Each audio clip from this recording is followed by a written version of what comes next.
경찰국 서치는 과거 치안본부로 되돌아가는 내무부 시절 치안본부로 있을 때 경찰이 정권의 하수인이다. 경찰은 현재 기간 없이 공룡 경찰이 될 수밖에 없는 상황인 것입니다. 비정상화를 정상화하겠다는 것입니다. 행안부가 통제하는 게 가장 위험한 통제 방법이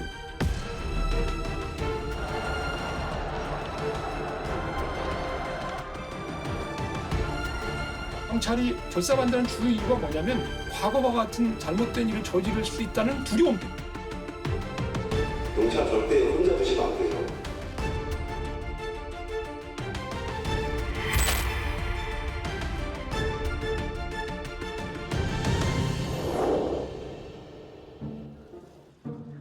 서울 서대문구 경찰청사 앞. 단체로 삭발해하는 사람들이 있습니다. 행정안전부 경찰국 설치에 반대하는 삭발 시위입니다.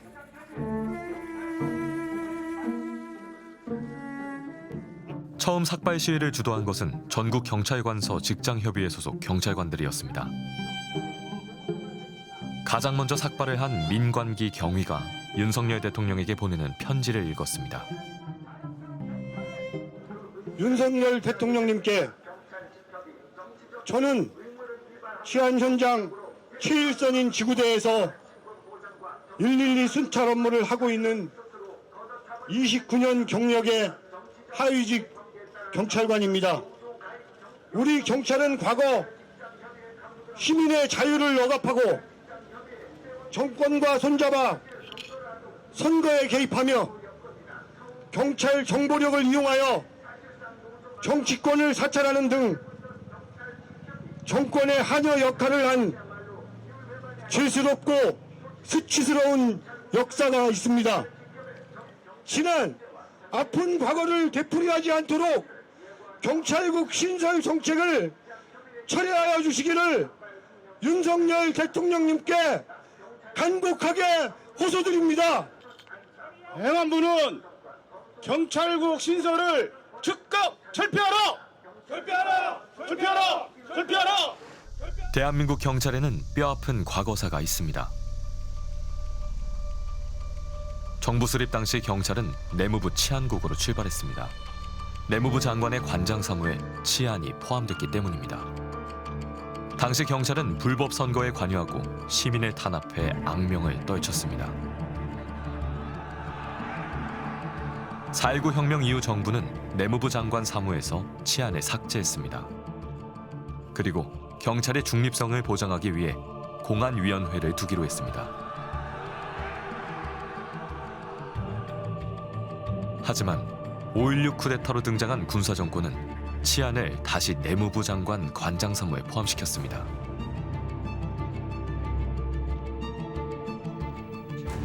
이후 전두환, 노태우 군사 독재를 거치며 경찰은 정권의 하수인이란 오명을 얻었습니다.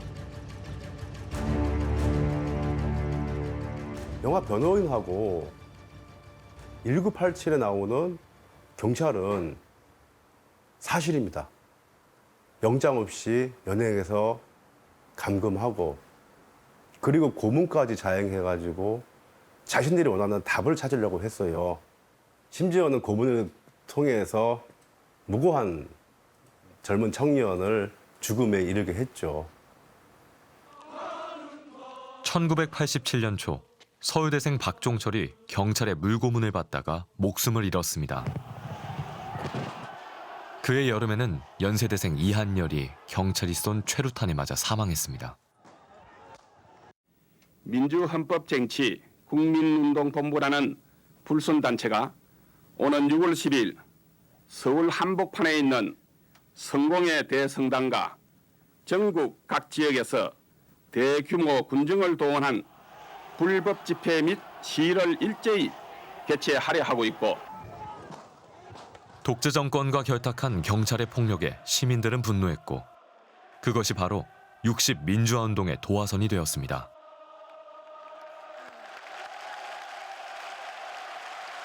우리나라 경찰 중립화의 역사는 우리나라 민주화의 역사와 괴를 같이 하고 있거든요. 경찰의 힘 때문에 그런 게 아니고 그동안 우리나라 민주화를 시키기 위해서 수많은 희생을 감수했던 우리나라 국민들 덕분으로 경찰이 내무부로부터 독립할 수 있었습니다. 윤석열 정부는 경찰과 야당, 시민단체의 반대에도 불구하고 경찰국 설치를 밀어붙였습니다. 헌법과 법률에서 부여한 행정안전부 장관의 역할과 책임을 충실히 수행할 수 있도록 행정안전부 내에 치안감을 부서장으로 하는 경찰국을 신설하겠습니다. 행안부 산하에 설치될 경찰국에는 인사지원과, 총괄 지원과, 자치경찰 지원과를 두고 이상민 장관 자신이 직접 지휘하겠다고 밝혔습니다. 행안부의 발표가 나온 뒤 전국의 경찰서에 경찰국 신설에 반대하는 현수막이 일제히 내걸렸습니다. 7월 23일 충남 아산의 경찰 인재 개발원. 사상 처음으로 전국 경찰서장 회의가 열렸습니다. 동료 경찰관들의 응원을 받으며 경찰서장들이 모이기 시작했습니다. 왜 그렇게 가게 됐냐면 그 전까지는 경찰청의 입장이 행안부의 경찰국 설치에 반대하는 입장이었다면 지난주 월요일 날 있었던 지휘부회의는 기조가 약간 바뀌었다는 생각이 들었어요. 이제 이런 식으로 간다면 경찰청장 내정자도 조직 내 구성원들이 다 찬성하는구나 이렇게 생각할 수도 있겠다. 그런데 우리 생각은 이게 아닌데 우리 생각을 좀 모아서 알려야 되겠다. 이날 직접 참가한 총경은 56명, 133명이 화상으로 참가했고 357명이 동참의 표시로 무궁화 꽃을 보냈습니다. 아장아장 걷는 애가 도로가 나오는 기분이야. 이때까지 한 번도 그런 생각 안 해보고 간내 떠나볼 생각도 안 했던 사람들이 그 생각하고 나올 때는 진짜 절박해서 나온 거라고.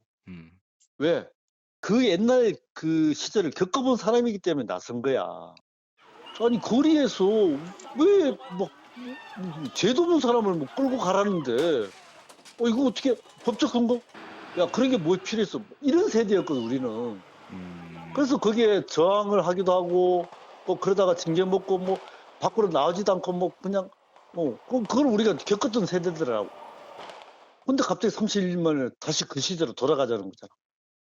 야 이거는 진짜 아니다. 또 그 시대로 돌아가면은 우리야 뭐 몇 년 있다가 하면 되지만 후배들 이제 또 짭새 소리 듣는 거야 이제.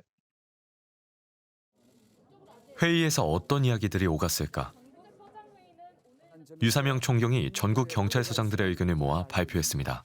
다만 행안부 장관의 회의에서 많은 총경분들이 행안부 장관의 경찰청장에 대한 지휘 규칙이 법률 위반의 소지가 높다는 점에 공감하고 우려를 표했습니다. 또한 국민 안전에 미치는 영향이 지대한 사안에 대하여 국민, 전문가, 현장 경찰관들의 다양한 의견을 수렴하는 절차가 미흡했다는 점에 대한 비판도 있었습니다. 그리고 무엇보다 중요한 것은 진행 중인 경찰국 신설 법안의 입법 절차가 위법성 시비가 완전히 정리가 되고 각계각층의 의견이 충분히 수렴될 때까지 중단되어야 된다고 하였습니다. 그런데 경찰청에서 예상치 못한 반응이 나왔습니다. 회의를 주도한 유사명 총경에게 대기 발령 인사 조치가 떨어진 것입니다. 소명 절차조차 없었습니다. 어우, 매우 비참하죠. 뭐 그렇게 급하게 했는지. 토요일 날 회의를 마치고 바로 근데 그 다음 주 월요일 날 3일 후인 월요일 날 점심 때 경찰청장 내정자와 만나 같이 밥도 먹으면서 그때 어떠한 얘기가 나왔는지 전달하기로 했대요. 그런데 회의 끝나자마자 울산으로 복귀하는 차 안에서 대기 발령을 받았어요. 그리고 그 약속은 없었던 것으로 취소가 되었습니다. 이 부분에 대해서 많은 경찰관들이 황당해하고 도대체 그 배경에 무엇이 있는지, 과연 청장 내정자의 뜻인지 아니면은 그 위에 보이지 않는 힘이 작용한 것인지에 대해서 많은 의견이 나오는 것이죠. 윤석열 대통령의 후보 시절 공약에는 경찰국 설치에 관한 내용이 없었습니다. 대통령직 인수위원회에서도 경찰국은 논의되지 않았습니다. 경찰국은 윤석열 대통령이 고등학교 후배인 이상민 전 판사를 행안부 장관에 임명하면서 이슈로 떠올랐습니다. 이상민 장관은 취임과 함께 경찰 제도 개선 자문위원회를 소집했습니다. 그 배경은 무엇일까? 지금 이 경찰 제도 개선 자문위원회가 생기게 된 그 결정적인 이유는 작년부터 경찰의 권한이 달라졌다는 겁니다. 대한민국 법에서는 수사권은 검사에게만 있었어요. 검사에게 있었던 것이 2021년부터는 검사의 수사권이 경찰에 나눠진 겁니다. 지금은 그거마저도 검찰의 수사권이 이제 2개밖에 안 남죠, 그죠? 다 넘어갔어요. 그러니까 수사권 조정이라는 이 어마어마한 일이 최근에 벌어졌기 때문에 그런 겁니다. 검찰이 독점했던 수사권을 경찰이 일부 가지게 된 것이 행안부에 경찰국을 설치하게 된 배경이라는 것입니다. 이상민 장관도 같은 취지의 발언을 했습니다. 제가 그 행안부 장관 후보자로 지명받은 당시에 이른바 검수완박법이라는 것이 통과되는 상황이었고 그때 더더욱 생각을 굳히게 되는 것입니다. 윤석열 대통령은 취임 후 대통령 산하의 민정수석실을 폐지했습니다. 이 같은 상황이 행안부에 경찰국을 설치하게 된 또 다른 배경이라고 합니다. 여러분 잘 아시겠지만 대통령실이 민정수석이나 치안비서관이나 국정상황실을 통해서 직접적으로 경찰을 지휘하는 일이 비일비재했습니다. 하지만 새로운 정부에서는 대통령께서 이 권한을 다 내려놓으셨습니다. 대신 헌법과 법률에서 명한 행정지휘 시스템으로 옮겨가는 겁니다. 즉 대통령을 정점으로 해서 국무총리, 행안부 장관, 경찰청 이런 행정체계를 갖춰나가자는 겁니다. 즉 비정상화였던 것을 정상으로 바꾸고 불법으로 행해지던 권력 행사를 합법으로 되돌리겠다는 것이 현 정부의 강력한 의지인 것입니다. 윤석열 대통령도 행안부에 경찰국을 설치하는 것이 문제없다며 힘을 실어주었습니다. 경찰보다 더 어떻게 보면 중립성과 독립성에 강하게 요구되는 검사 조직도 법무부에 검찰국을 두고 있습니다. 하지만 법무부와 행안부 사이에는 커다란 차이점이 있습니다. 법무부 장관의 사무에는 검찰 업무가 있습니다. 따라서 검찰국을 둘 수 있습니다. 반면 행안부 장관의 사무에는 경찰 업무인 치안이 없습니다. 법무부에 검찰국이 있으니 그러니까 행안부에는 경찰국이 있어야지. 아니, 그건 보고 말씀을 하셔야지. 내용을 좀 보고. 검찰청법에 보면 법무부 장관은 검찰 사무의 최고 감독자라고 돼 있어요. 기본적으로. 그래서 검찰국을 두게 된 거예요. 근데 지금 행안부는 이렇게 안 돼 있어요. 행안부 장관의 직무 범위에는 치안이 일부러 빠져 있어요. 일부러. 그리고 치안사무 관장기관으로 경찰청이 따로 있습니다. 아예. 실수로 뺀 게 아닙니다. 그게 일부러 뺐다는 건 역사를 통해 증명돼요. 여러 차례 했기 때문에. 그죠? 그러니까 치안사무는 행안부 장관의 사무가 아닌 거예요. 원칙적으로. 이상민 장관이 일선 경찰과 소통에 나섰습니다. 경찰국은 장관에게 부여된 권한만을 행사하는 조직이라고 설명했습니다. 지금 제가 법에는 경찰 관련 업무를 하도록 되어 있는데 뭐냐면은 인사제청이라든지 아니면은 경찰위원회 구성과 관련해서 경찰위원들의 임명, 경찰위원회 각종 의안을 회부하고 뭐 재검토를 요구하는 거, 그 다음에 경찰 관련 법령이나 규정 같은 거를 만들고 개정하고 그럴 때 다 경찰청장님이 하는 게 아니라 제가 국무회의에 가서 다 제가 하는 일들입니다. 가장 관심을 모은 것은 경찰국 인사지원과에서 무슨 일을 하느냐는 것이었습니다. 여러분들 아시다시피 총경이 몇 명입니까? 그 다음에 또 경무관이 몇 명입니까? 경무관 이상만 한 130명으로 될 겁니다. 총경까지 한 몇백 명이죠. 그 몇백 명이 되는 분들을 인사하기 위해서는 수많은 인사 자료의 관리가 필요합니다.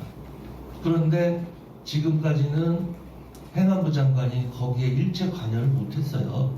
그래서 법에 있는 제청권, 제대로 된 제청권, 청와대 일개 행정관이 여러분들의 명운과 인사를 주물럭거리지 않도록 제가 직접 다 챙기겠다는 겁니다. 경찰 인사에서 행안부 장관에게 부여된 권한은 총경 이상 고위직 경찰관에 대한 인사 제청권입니다. 경찰청장의 추천을 받아 대통령에게 제청하는 역할을 합니다. 인사 제청권을 행사하는데 과연 별도의 조직이 필요할까? 전해철 전 행안부 장관에게 물어봤습니다. 제청권이라는 그 성격을 좀 더 분명하게 이해할 필요가 있는데요. 그건 임명권에 대해서 견제 역할도 있지만 보완의 의미입니다. 실제로 임명을 하는 것이 아닌 거거든요.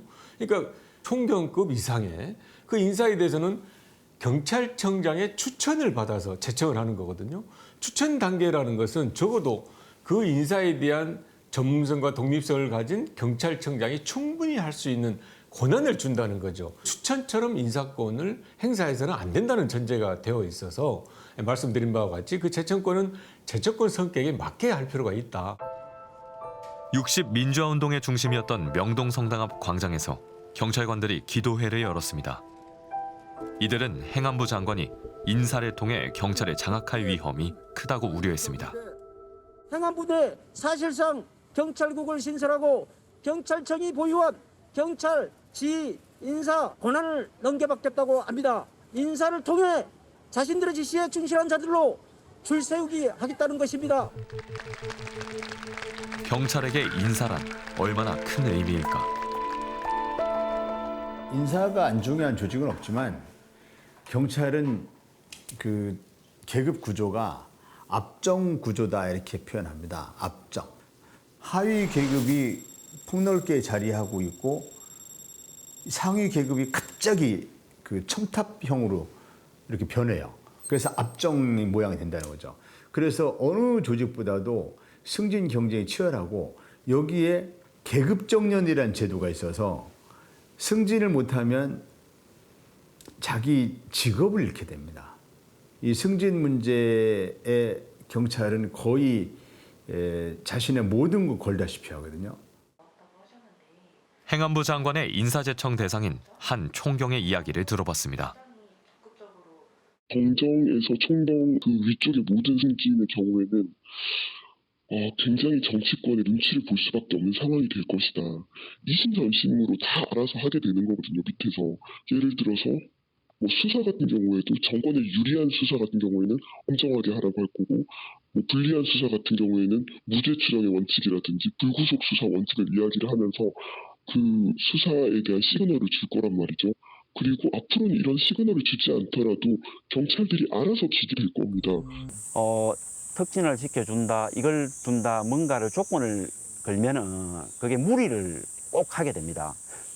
행안부에서는 과거처럼 그렇게 되지 않는다고 계속 그렇게 설명을 하는데 시스템을 그렇게 만들어버리면은 그거는 사람의 문제가 아니고 시스템상으로 분명히 이렇게 흘러갈 수밖에 없습니다. 내가 진급을 하기 위해서 잘 보여야 되고 잘 보기 위해서는 뭔가 성과를 내야 되고 만들어내고 성과를 내기 때문에 나중에는 부작용이 생기고 그 부작용이 권력가진 경찰이 성과를 내고 뭔가 만들어내려 하면은 누가 대상자가 누가 피해자가 되겠습니까? 경찰이 중립을 지키지 못할 때 그 피해는 시민들이 당했습니다. 군사작전을 방불케 한 쌍용자동차 폭력 진압.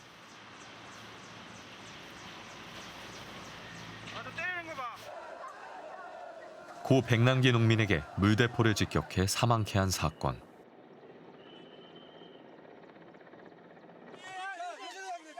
송전탑 반대 농성을 하던 밀양의 할아버지 할머니들을 폭력적으로 진압한 사건이 여기에 해당됩니다.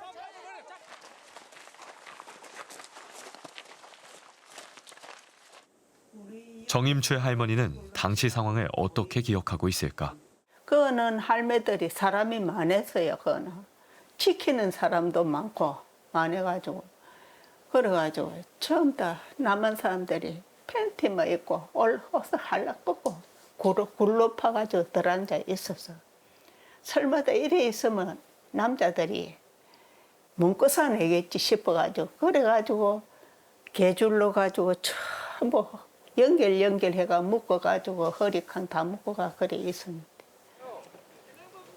카트기 가지고 그 전부 다 자르고 전부 알몸인 여자들로 다 경찰들이 다 끌어냈어요. 그거를. 그게 경찰들이 할 일이가. 용산에서는 이주 대책을 요구하며 막로에 오른 철거민들에게 단 하루 만에 경찰 특공대를 투입해 철거민 5명과 경찰 1명이 목숨을 잃었습니다. 이충현 씨는 당시 불길 속에서 아버지를 잃었습니다. 저희가 범죄자였다 하더라도 대화를 하는 것이 기본적인 매뉴얼로 알고 있습니다. 하지만 저희는 범죄자도 아니었고 그 지역에 살던 철거민들이었습니다. 그런 그 철거민들의 정당한 요구에 대한 이 귀기울임이 없이 테러를 진압하는 경찰 특공대를 그것도 만 24시간 만에 투입해서 그렇게 무고한 목숨을 잃게 만든다는 것은 이건 도저히 상식적으로 이해할 수 없는 일입니다. 안녕하세요. MBC 양정환 PD입니다. 경찰청 인권침해 사건 진상조사위원회를 이끌었던 윤하명 변호사. 경찰이 시민들에게 큰 피해를 준 인권침해 사건에는 공통적인 특징이 있다고 합니다. 그 느낀 게 있다면 이런 점이죠. 이들 사건에서 경찰이 대규모적으로 경찰력을 군대 작전 하듯이 행사하는 모습이 굉장히 무섭고 위험하구나. 그 결과가 그런 걸 다시 한번 뼈저리게 느낀 셈이죠. 경찰국 문제하고도 관계가 되는데요. 우선 우리나라의 경찰의 흑역사를 보면 정치 권력과 경찰이 밀착됐을 때 많이 발생합니다. 그래서 정치 권력으로부터 불가근 불가원의 일정한 거리를 유지해야 경찰력이 비교적 전문적인 판단에 따라서 행사되지 않을까 하는 게. 뚝은 조그만 구멍에서 뚝이 무너집니다. 지금은 안 그렇겠지만, 아니라고 이야기하겠지만 그거는 누구도 장담을 못하는 거죠. 87년도에 누가 고문으로 죽을 거라고 생각을 했겠습니까? 그런 용산 참사가 일어날 거라고 생각을 했겠습니까?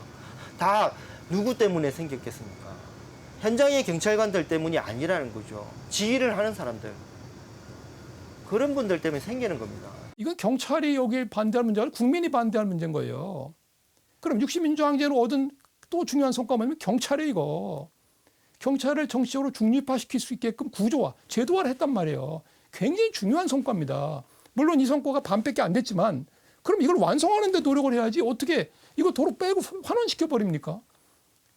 그래서 이거는 사실 국민들이 반대해야 될 사안인 것입니다. 경찰이 반대할 사안이 아니고.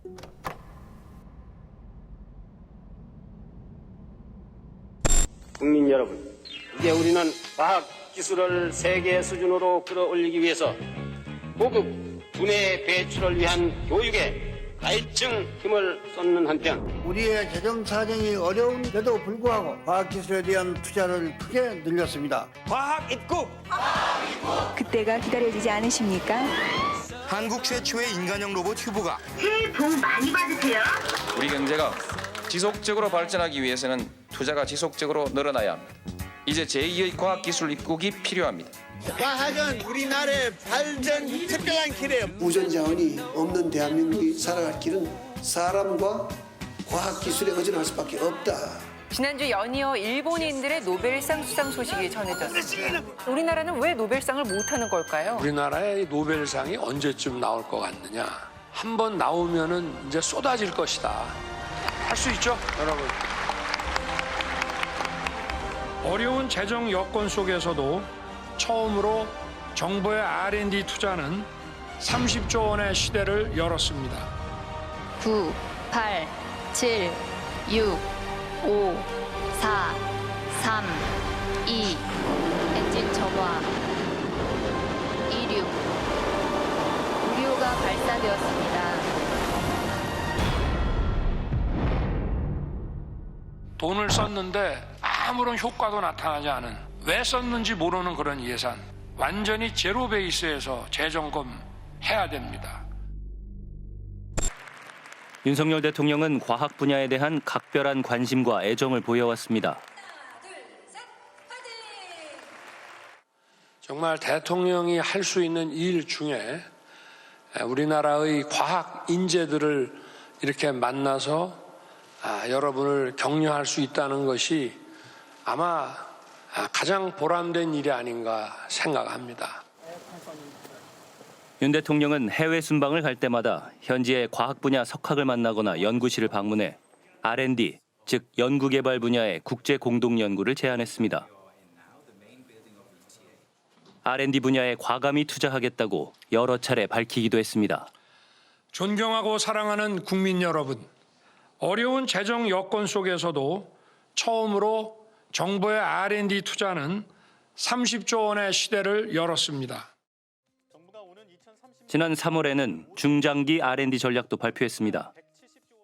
향후 5년간 매년 25조 원 이상, 총 170조 원을 투자하겠다는 전략이었습니다. 그런데 지난 7월 R&D 예산에 대한 대통령의 발언이 부정적으로 바뀌었습니다. 자기들만의 카르텔을 구축해서 이권을 나눠 먹는 구조는 철저히 타파해야 합니다. 정부 보조금 나눠먹기 등 이권 카르텔의 부당 이득을 우리 예산에서도 제로 베이스에서 검토해서 낱낱이 걷어내야 합니다. 이날 대통령실은 보도자료를 냈습니다. 이권 카르텔을 타파하기 위해 과학계의 R&D 나눠먹기를 걷어낼 방침이라고 밝혔습니다. 이권 카르텔 중 하나로 지목된 연구 현장은 발칵 뒤집어졌습니다. 카르텔이란 단어 자체가 주는 아주 저열한 느낌이 있습니다. 쉽게 말해서 저희 연구자들은 자존심으로 먹고 사는 사람들입니다. 그런 분들한테 이런 저열한 단어를 썼다는 것 자체가 상당히 자존심을 깎아먹게 되고 애국심을 줄어들게 만드는 요소라고 봅니다. 이권에 개입하고 뭔가 비리가 있다는 것은 저희들로서는 동의를 하기가 힘듭니다. 정말 우리가 생각하는 이권 카르텔이라 그러면은 그거 좀 불법 아니에요, 그거는? 그래서 법적인 책임을 져야 되는 그런 상황까지도 갈 수 있는 것일 것 같거든요. 그러니까 연구자들이 받아들였을 때 그 카르텔은 그런 수준의 심각하고 무서운 건데 보통 연구자들이 그런 거 안 하거든요. 그러니까 좀 놀란 거죠. 그로부터 약 한 달 뒤 R&D 예산 삭감 방침이 나왔습니다. 정부가 발표한 2024년 R&D 예산은 총 25조 9천억 원. 2023년 R&D 예산보다 5조 2천억 원, 무려 16.6% 삭감됐습니다. 정부가 비효율과 카르텔적 요소가 있다며 결국 3조 원 넘는 예산 삭감과 함께 내년 정부의 연구개발 예산이 3조 4천억 원 줄어듭니다. 윤석열 대통령이 카르텔로 지적했던 나눠주기 사업과 R&D 예산 삭감 소식에 연구원들은 물론이고 이공계 학생들까지 큰 충격을 받았습니다. 농담인 줄 알았어요. 진짜 삭감하겠어? 그런 생각이었는데 저는 진짜 그게 안 믿겨가지고 갑자기 그렇게 말도 없이 한순간에 삭감한다라는 말이 나오고 뭐 연구 카르텔이 나오고 막 우리끼리 연구 카르텔이 뭐야? 몰라. 이러면서 이제 그냥 얘기할 뿐이지 그냥 그런 게 있대. 그래서 예산 삭감을 한대. 이게 무슨 소리야 하면서 이제 그때는 다 해줄 것처럼 얘기해놓고 우리나라 뭐 과학 선진국 되겠다, 혁신 국가 되겠다, 미래 세대 연구자들이 걱정 없이 연구할 수 있는 생태계 만들겠다 해놓고 16.6% 깎이면 뒤통수를 얻어맞는 느낌? 삭감된 R&D 예산 5조 2천억 원이 대통령이 발언한 이권 카르텔 때문인지 논란이 일었습니다. 삭감된 예산 대상 모두가 카르텔이라고 우리가 보면 되는지 R&D 카르텔의 분명한 정의와 함께 국민께 분명히 소명해 주시기를 바랍니다. 일단 이제 그 대통령께서 그 R&D 카르텔이라고 말씀하지 않으셨고요. R&D 나눠먹기 근절 그런 이라고 생각을 하시면 될 것 같고요. 분명히 말씀해 주시길 바랍니다. R&D 카르텔 있나요, 없나요? 용어 정리를 그러니까 말씀드리는 거예요. 불법적인 게 지금 나오고 있고 조사를 받고 분명히 있는 R&D 부분이 있고 카르텔의 그런 용어는 부분은 없다라고 카르텔입니다. 하셨다고 저는 들었거든요. 예, 그런 부분은 뭐 명확하게 카르텔이라고 할 수 있습니다. 16.6% 예산 삭감되는 경우가 거의 없어요. 국제적으로. 근데 몇 군데에서 예산 삭감 거의 20%대 되는 데들이 보이거든요. 그런데 보면 여지없이 적어도 한 2, 3년 사이에 IMF 같은 통화 위기가 있었다. 그거 말고 다른 거는 소련 붕괴됐을 때 그때 이 정도 삭감되거든요. 거의 그러니까 지금 예산 삭감은 윤석열 정부가 소련 붕괴 수준의 위기를 맞고 있는 건가라는 생각이 들게 하는 거죠. 한국 정부의 R&D 예산 삭감은 해외 유명 학술지에 실린 만큼 화제가 됐습니다. 노벨 화학상 수상자 요하임 프랭크 교수에게 R&D 예산 삭감이 한국 과학계에 어떤 영향을 미칠지 물어봤습니다. I think it's absolutely crucial. And the R&D spending must have been one of the reasons for the fantastic economic recovery that South Korea experienced. Bearing this in mind, it seems rather short-sighted to cut it exactly at the point where so many challenges have to be met. So my understanding is that the science funding has been very consistent and rather large as a fraction of the budget, and the sudden change must be a shock. 우주 마이크로파 배경 이론을 연구해 2006년 노벨 물리학상을 받은 홍콩 과학기술대학의 조지 스무트 교수 역시 한국 정부의 R&D 예산 삭감에 대해 우려를 나타냈습니다. 한국처럼 국가 자원이 부족한 국가는 주력 자원이 교육받은 기술 전문가와 혁신적 능력을 지닌 인력입니다. 한국과 같은 국가에서 R&D 예산을 갑작스럽게 삭감하는 것은 그 나라의 미래를 포기하는 것과 같습니다. 이는 앞으로 훨씬 경쟁이 치열해질 세계에서 어두운 미래로 향하는 것과 동일합니다. 윤석열 대통령은 국가 R&D 예산을 재검토하라고 지시했습니다. 정부는 이전 정부와 달리 책임감 있고 지속 가능한 재정 운영 기조를 견지할 것입니다. 돈을 썼는데 아무런 효과도 나타나지 않은, 왜 썼는지 모르는 그런 예산, 이런 것들은 완전히 제로 베이스에서 재점검해야 됩니다.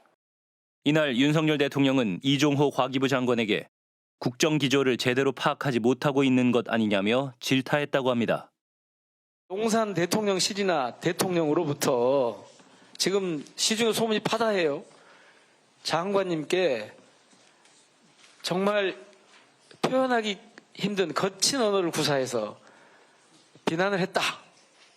그냥 뭐 회의에 참석해서 의견들을 뭐 여러분들의 아니 그냥 의견을 잘 일상적으로 들었습니다. 국무회 그런 수준이 아니고 어떻게 저런 말을 쓸 수가 있지 싶을 만큼 거친 언어로 장관님을 비난했다라고 하는 얘기가 지금 과학기술계에 파다해요.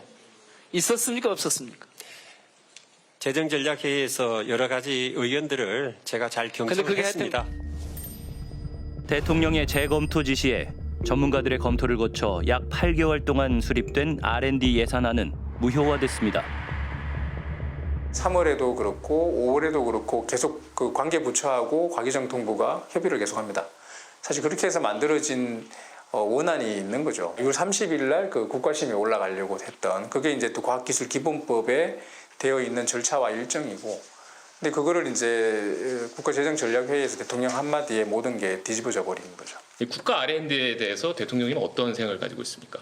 2019년부터 3년 동안에 20조가 30조로 이제 늘면서 우리가 성장 동력을 창출해 내는데 좀 미흡한 점이 많다는 지적이 있었습니다. R&D는 R&D답게 R&D 예산은 R&D에 써야 된다 하는 그런 우리가 좀 그 예산 항목과 그 취지에 좀 충실해야 된다라고 생각을 합니다.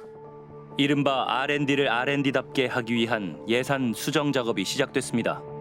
대통령이 재검토를 지시한 다음 날 과기부는 산하기관에 업무 협조 문건을 보냈습니다. 경쟁률이 저조한 사업, 나눠먹기 뿌려주기식 사업, 자체평가 하위 10% 사업은 삭감하라는 내용입니다. 기한은 7월 3일까지 단 나흘이 주어졌습니다. 너무나도 황당했던 거죠. 6월 30일 날이면은 예산이 좀 확정된다고 다들 알고 있었습니다. 그런데 바로 이틀 전에 다시 재검토하라는 지시가 내려온 바람에 현장에서는 6월 30일이 되기 2시간 전에 내려왔습니다. 다시 검토해야 한다더라. 이거는 느끼는 첫 번째 감정은 배신감이죠. 그 다음엔 당혹감이었고, 그 다음에는 어떻게 대처해야 되나. 기존 안처럼 제출하면 안 되고 알아서 적당한 수준까지 삭감해서 제출해라 라는 식으로 기관에 통보가 왔습니다. 기관에서 뭐 2, 3일 내로 갑작스럽게 급조해서 삭감된 안을 제출하면은 이걸로는 부족하다. 더 해와라. 마음에 들 때까지 다시 해와라. 이런 식으로 굉장히 폭력적인 과정을 거쳐왔습니다. 이뿐이 아니었습니다. 과기부는 삭감안을 올린 산하기관에 예산안 삭감 이유를 스스로 제시하라고 요구했습니다. 그러니까 참 그게 얼마나 그 비극입니까? 논리를 만든다면 삭감 한 사람이 만들어서 해야 될 거 아니에요. 이렇게 표현하더라고요. 때려놓고 맞은 놈한테 당신이 맞은 이유를 제시해줘 이렇게 얘기하는 것 같다고 표현을 하더라고요. 근데 맞은 사람은 이유를 모르겠어요. R&D 예산을 늘리겠다던 윤석열 대통령은 왜 갑자기 삭감 지시를 내린 걸까? 2022년 11월 30일 대통령은 과학계 원로들과 간담회를 가졌습니다. 간담회에서 과학계 원로들은 R&D 과제 배분 시 나눠먹기식으로 진행되는 경우가 있다고 지적했고 대통령은 과기부 장관에게 개선을 당부했다고 합니다. 이 모임에 참석했던 자문회의 이우일 부의장에게 당시 상황을 물어봤습니다. 브리핑 자료에는 뭐 나눠먹기식으로 진행되는 경우가 있다고 참석자들이 얘기를 했다고. 뭐 그런 얘기는 있었던 거. 나눠먹기식으로 진행되는 건 있다. 그거는 얘기를 했죠. 예. 근데 뭐 얘기가 뭐 수십 가지 수백 가지가 나는데 그 중에 하나 잠깐 나온 거니까 거기서 딱 찍어갖고 그것만 얘기하면 이거 좀 문제가 있구나 싶지만 다른 얘기가 훨씬 더 많이 나왔거든요. 그 뒤 대통령실 최상목 경제수석 주관으로 R&D TF팀이 만들어졌다고 합니다. 안녕하십니까. 저희 MBC PD수석팀입니다. 저희 올해 초에 그 대통령실에서 그 후보자님 주관으로 R&D 관련 TF팀 꾸려졌다고 하는데 사실입니까? 네, 그거는 뭐 R&D의 어떤 개혁 방향 이런 거에 대한 의견을 듣기 위한 거였습니다. 그때 그 TF팀에서 나온 안이 지금 R&D 삭감안에 좀 근간이 된 것인가요? 아닙니다. 그때는 안을 만든 게 아니고 그 당시 어떤 문제점 아마 그때는 그 문제점이나 이런 것들을 정리한 거였지 그 안을 만들기 위한 건 아니었습니다. 네. 그 나눠먹기식 낭비 사업 때문에라고 하셨는데 그 전반적인 삭감이 이루어진 건 왜인가요? 문제가 되는 부분에 관련 청문회에서 답변했기 때문에요. 답변했기 그렇게 하겠습니다. 당시 윤석열 정부에는 R&D 예산에 관한 두 가지 서로 다른 견해가 공존한 것으로 추정됩니다. 과기부는 6월까지 법규에 정해진 절차에 따라 약 2% 증가안을 마련했지만 대통령실 TF팀에서는 R&D다운 R&D를 위한 예산 삭감 움직임이 있었던 것으로 보입니다. 그럼 대통령이 지시가 있었고 대통령실에 TF가 만들어졌으면 R&D 예산의 편성 방향과 구체적인 지침, 그렇죠? 그런 것들이 다 준비가 됐어야 되는 거죠. 그러면 말에 따르면. 그런데 그게 제대로 안 됐다라는 거잖아요. 둘 중에 하나죠. 그 대통령의 지침이 구체적이지 않고 좀 되게 추상적이거나 그냥 하나만 한 지시였거나 그렇죠? 내용이 전혀 없었다는 거죠. 아니면 과기부가 항명을 했다는 건가요? 윤석열 대통령이 재검토 지시를 내린 뒤 어떤 절차를 통해 R&D 예산이 수정됐는지는 알려지지 않고 있습니다. 과학계는 전문위원회 검토 과정이 제대로 이루어지지 않았다고 비판합니다. 국가과학기술자문회의 심의도 수정안 발표 당일인 8월 22일 형식적으로 열렸다고 합니다. 예산안이 뭐 8월 말이나 나와가지고 그게 아마 급하게 심의가 됐다고 하는데 그 심의가 그렇게 며칠 사이에 일주일, 2주일 상간에 될 수 있는 그런 심의가 아니거든요. 보통 이거는 몇 개월이 걸리는 절차인데 일단은 그 절차가 생략되지 않았나. 전문가의 검토와 평가가 제대로 이루어졌을까? 국가과학기술자문회의 이우일 부의장에게 물었습니다. 전문가들의 심의 평가가 좀 제대로 이루어졌나요? 원래 그래서 굉장히 노력을 했죠. 그러니까 시기가 이제 짧았잖아요. 예. 그래서 제가 좀 아쉽다는 건 그게 조금 아쉽고 제가 알기로 그 전에 대통령께서 그런 혁신적인 좀 개선안을 마련하라고 주문을 했었는데 약간은 늘면 되겠다 하고 그냥 간 게 잘못됐던 것 같아요. 예. 대통령의 말을 잘 파악이 안 됐던. 파악이 잘 안 된 셈이죠. 예. 대통령이 예산안 재검토 지시를 내린 뒤 과기부가 졸속으로 수정했다는 비판이 제기됩니다. 삭감된 건 사실 2달 만에 급하게 제조된 그렇지 않습니다. 다른 예산들도 평소에도 뭐 이렇게 작년에도 이제 이렇게 보면은 그 예전에도요. 이제 예산할 때는 처음에 집중적으로 하는 한 2달 정도입니다. 통상적으로도. 예, 그래서 그게 뭐 어느 날 갑자기 그렇게 되는 건 아니고요. 그래도 R&D 예산 일괄 여기까지 삭감인데. 이종호 장관에게 공식적인 인터뷰를 요청했습니다. 과기부의 서면 답변이 왔습니다. 과기부는 R&D 예산 편성 과정에는 차질이 없었으며 필요한 절차도 모두 거쳤다고 해명했습니다. 하지만 과학기술기본법에는 예산 요구서를 6월 30일까지 기재부 장관에게 알리도록 돼 있습니다. 과기부는 이 조항을 위반했습니다. 정확하게 실정법을 어겼죠. 다만 이게 뭐 강행 규정이라든지 처벌에 관련된 내용이 없기 때문에 그런 것뿐이지 이거는 법에 위반된 건 맞습니다. 그 정당성에 큰 문제가 생길 수 있겠죠. 지난 8월 22일 2024년 R&D 예산 수정안이 발표됐습니다. 2023년보다 5조 2천억 원, 16.6% 삭감됐습니다. 구조조정을 했다지만 대부분 분야에서 예산이 삭감됐습니다. 후보님 하나만 여쭙겠습니다. 그 R&D 예산 삭감 나눠먹기 부작용 심하다고 하셨는데 그러면 그 부분만 좀 개선을 하면 되는 거 아닌가? 왜 일괄적 하향식 삭감이 이루어진 겁니까? 후보님 한 말씀만 해주시죠.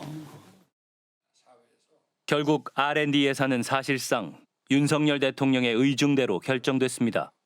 사실은 이제 작년부터 제가 취임한 직후부터 여기에 대해서 이제 많이 우리 여기 용산 대통령실을 중심으로 해서 많이 연구도 하고 또 전문가들과 이제 좀 많은 논의도 해보고 이번에 하여튼 처음으로 구조조정을 좀 했습니다만은 정말 필요한 분야에 대해서는 저희가 과감하게 투자를 할 것입니다. 그래서 뭐 거기에 대해서는 크게 걱정 안 하셔도 될 것 같습니다.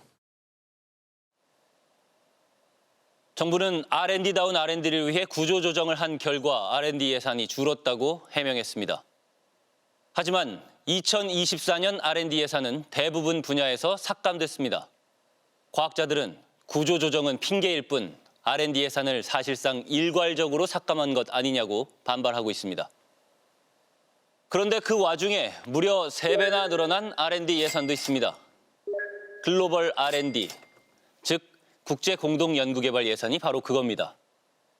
국내에 쓸 연구비도 삭감한 마당에 국제공동연구비는 왜 3배나 늘었는지 의혹이 있는 가운데 대통령의 해외 순방이 주목받고 있습니다. 윤석열 대통령의 해외 순방에는 여느 대통령과 다른 특별한 일정이 있었습니다. 현지의 과학 분야 석학을 만나거나 연구소를 방문하는 일정이 그것입니다. 윤 대통령은 해외 과학자들을 만난 자리에서 국제 공동 연구를 제안하곤 했습니다. 지난해 1월 스위스를 방문한 윤석열 대통령은 취리히 연방공과대학을 방문했습니다. 이날 윤 대통령은 양자기술 분야 국제 공동 연구를 제안했습니다. 대통령은 한국과 스위스 간의 수교 60주년을 맞는 올해를 양자과학기술 도약의 원년으로 삼고 국제협력을 적극 추진할 것을 이종호 과기부 장관에게 지시했습니다. 윤 대통령은 양자기술 분야 석학들을 한국에 초청해 다시 한번 국제 공동 연구를 제안했습니다. 저는 세계 곳곳에 흩어져 있는 우리 퀀텀 과학과 기술의 역량이 집중돼서 어떤 창의적인 시너지가 나올 수 있도록 이런 퀀텀 연구자들의 플랫폼을 만들고자 합니다. 이를 위해서는 글로벌 네트워크를 구축하고 효과적인 R&D 투자 또 인력 양성에 집중적으로 투자해야 됩니다. 대통령이 강조했던 양자기술 분야 2024년 R&D 예산은 1,252억 원, 15.9% 증가했습니다. 국제 공동 연구는 자발적이어야 됩니다. 필요해서 하는 거고요.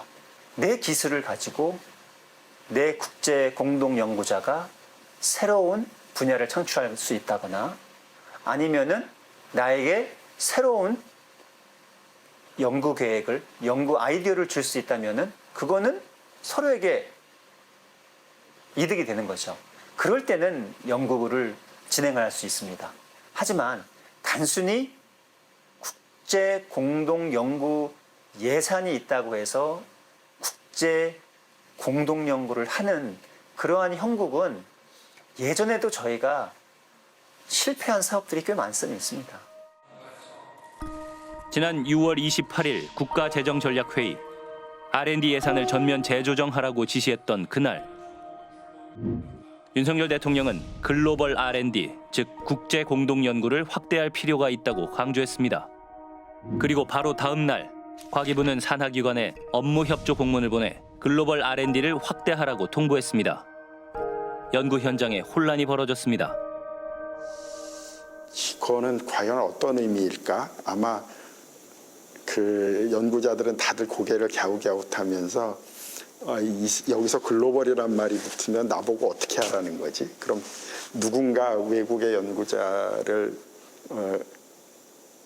아주 지금 직접적으로 필요하지는 않더라도 일단은 한번 컨택을 해서 이름도 넣고 같이 뭘 한다라고 이걸 만들어야 된다는 뜻인가? 거의 뭐 하루 이틀 안에 외국하고 협력 뭐 이런 부분을 만들어내야 했던 뭐 그런 일들이 있었다고.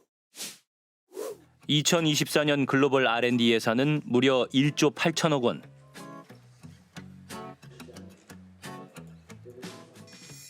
(2023년에) 5천억 원에 비해 3배 이상 급증했습니다. 제가 그 세계 각국의 관계자분들을 만나서 얘기를 해보면 그래서 미국, 그다음에 EU, 뭐 영국, 프랑스, 스위스 이런 나라에서 한국하고 굉장히 연구를 협력을 같이 하고 싶어합니다. 그래서 이런 시기가 정말로 우리나라에는 정말 좋은 기회다. 비판적인 의견도 많습니다. 글로벌 R&D 정책을 연구해온 강진원 박사. 국제 공동 연구에는 시간이 필요하다고 말합니다. 선을 보고 결혼하기까지 서로를 알아가게 하고 그다음 데이트도 하고 이렇게 하다가 나중에 결혼을 하게 되는 것처럼 서로 어느 정도 알게 되면 그럼 요 정도의 연구는 같이 할 수 있겠다. 그랬을 경우에 이제 공동연구 사업을 실제로 이제 아까 말씀드린 것처럼 상호 호혜적으로 우리도 펀딩을 대고 상대도 펀딩을 대고 이렇게 해서 일단 맺어지는 결혼을 하게 되기까지가 제가 볼 때는 최소한 아무리 그리 짧아도 한 2, 3년은 걸릴 것 같고요. 사업마다 다르지만 더 긴 건 훨씬 더 많이 걸릴 수 있겠죠. 뿐만 아니라 정부는 해외 연구기관이 우리나라 R&D의 주관기관으로 참여할 수 있도록 규정을 개정하겠다고 밝혔습니다. 저는 프랑스, 베트남, 인도네시아, 미국, 영국 등 순방 계기마다 미래 세대를 만나 그들의 혁신과 도전을 국적에 상관없이 뒷받침하겠다고 약속한 바 있습니다. 지난주 샌프란시스코의 에이펙에서도 미래 세대 연구자들이 세계적인 연구자로 성장할 수 있도록 국적과 상관없이 지원하겠다고 약속했습니다. 해외 연구기관이 한국의 R&D 사업에 직접 참여하도록 허용하겠다는 겁니다. 우리나라 전체 연구 성과가 연구 예산이 대폭 줄어든 상태에서 해외 기관들에 이렇게 예산을 퍼주는 게 맞는가? 반대로 우리가 다른 나라의 연구 사업에 우리가 가서 참여할 때는 우리 예산을 우리가 마련해서 가야 되거든요. 대부분은. 그리고 연구가 끝난 다음에 그 결과물에 대해서 이 소유권이나 실시권은 과연 우리가 독점적으로 가질 수 있을까? 이것도 해외에 다 뺏기게 되고 결국은 예산 유출, 기술 유출 이런 형태로 마무리되는 굉장히 안 좋은 정책이 되지 않을까. 이렇게 해외 연구기관의 사업 자체를 주관하게 되는 게 국내에서는 전례가 없었다고 하던데요. 국내만 전례가 없었던 게 아니고요. 해외 어느 사례도 양자간 협력 사업에서는 없다고 보시면 됩니다. 지난 12월 20일 국회는 2024년 대한민국 예산안을 의결했습니다. 이번 예산안 힘겨루기에서 승자는 누구일까? 2024년 예산에서 가장 큰 폭으로 증액한 분야는 외교 통일 분야로 17.1% 증가했습니다. 가장 큰 폭으로 감소한 분야는 14.7% 감소한 R&D 예산이었습니다. 그래서 정부의 정책 우선순위는 정량적으로 명확하게 드러납니다. 내년도에 우리나라가 가장 필요한 것은 일단 외교, 특히 해외 원조가 우리나라에서 가장 필요한 것이다라고 정부는 말을 하고 있고요. 그리고 이 내년도 그럼 가장 줄인 부분은 뭐냐? R&D 금액을 줄이는 것이 금액적으로 가장 중요합니다. 그래서 내년 정부의 정책을 정량적으로 평가한다면은 R&D로 지출하는 돈이 가장 필요 없다라는 것이 정부의 정책 방향이다. R&D 예산은 그나마 국회 조정 과정에서 정부안보다는 6천억 원 증액됐습니다. 하지만 2023년에 비해 4조 6천억 원이 감소해 14.7% 최종 삭감됐습니다. 참 죄송하죠. 현장의 연구자들한테. 실제로는 최소한 1조 5천억 정도는 증액을 했어야 되는 것인데 근데 정부가 워낙에 또 완강했기 때문에 그 정도로 복원하면 R&D 예산을 삭감했던 그 논리들, 뭐 카르텔이든 비효율이든 이런 논리가 다 깨지게 되지 않겠습니까? 근데 절대 받을 수 없다는 입장이었어요. 과기부는 PD수첩에 증액된 6천억 원으로 젊은 연구자를 두텁게 지원하고 기초연구사업 분야의 예산을 전년 대비 1.7% 늘렸다고 알려왔습니다. 젊은 연구자와 기초과학 분야 예산이 다소 증액됐지만 전체 R&D 예산이 큰 폭으로 삭감되면서 입은 타격을 만회하기에는 많이 부족하다고 합니다. 저희가 생각하기에는 밑장을 빼가지고 위에다 올려놓고 그거를 선전하는 거예요. 근데 밑에는 지금 골마 터졌거든요. 왜냐면은 과제가 보통 3년 아니면 5년이라는 연구 기간이 있는데 재작년에 선정됐던 사람들, 그 이전에 선정됐던 사람들이 계속 과제라는 것을 하고 있을 거 아닙니까? 그 계속 과제를 하는 사람들 중에서는 신진 연구자도 많이 있겠죠. 그 계속 과제들의 연구비를 다 일괄적으로 삭감을 한 거예요. 자기가 연구를 3년, 5년 하는 걸로 펀딩을 땄기 때문에요. 네. 그 신진들은 연구비가 깎이는 거죠. 계속 과제의 연구비를 깎으면은 실험실이 와해가 됩니다. 이러한 실정을 지금 정부에서는 일단은 눈 감은 척하고 자꾸 대외적으로 신진 세력들의 서포트를 늘리겠다. 지금 이렇게 얘기를 하니까는 저희는 지금 답답한 거죠. 2024년 R&D 예산 삭감 파동을 거치면서 과학자들은 더 이상 정부의 과학 정책을 믿을 수 없게 됐다고 말합니다.